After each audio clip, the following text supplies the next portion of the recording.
It's time to buy bonds. We were very positive on stocks last year, but we became more concerned about equities earlier this year.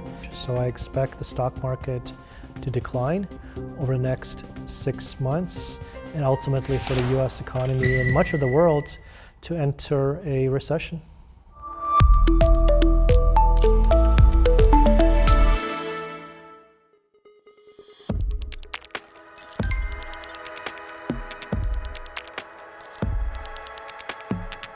My name is Peter Berezin. I'm the Chief Strategist at BCAresearch. BCAresearch is the world's largest provider of independent macroeconomic research. More than 80% of the world's largest financial companies subscribe to our work. That I've had the privilege of writing the Global Investment Strategy Report, which is our number one research offering.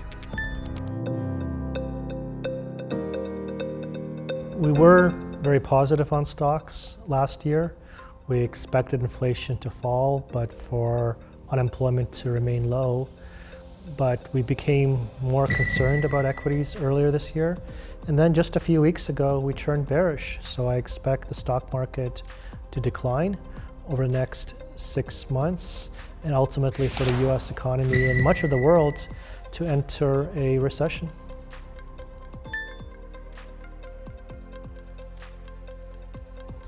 It's time to buy bonds. So I certainly don't recommend that investors buy the dip on stocks.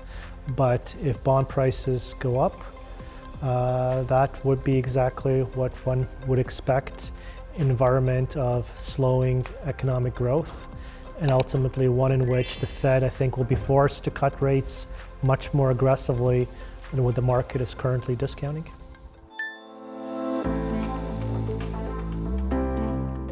It's not really clear whether small caps have benefited from that because the 2-year yield is basically where it was 2 weeks ago, and stocks have rallied during that period. So the market's view of the Fed funds rate hasn't really changed that much. I think what we're seeing now is investors saying that large caps are just too expensive, and so they're looking for cheaper alternatives. The problem is that small caps don't normally do well in this stage of the economic cycle. Small caps do well in the early phases of business cycle expansions, when banks are easing credit standards, when prices accelerating to the upside, not in the current environment. So I would be quite wary about chasing small caps at the moment.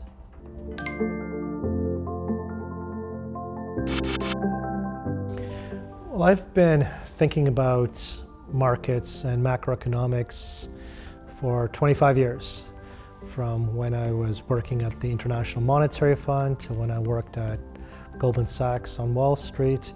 What this model does is distill everything I've learned about macro and markets into a very simple set of signals: bullish, bearish, neutral.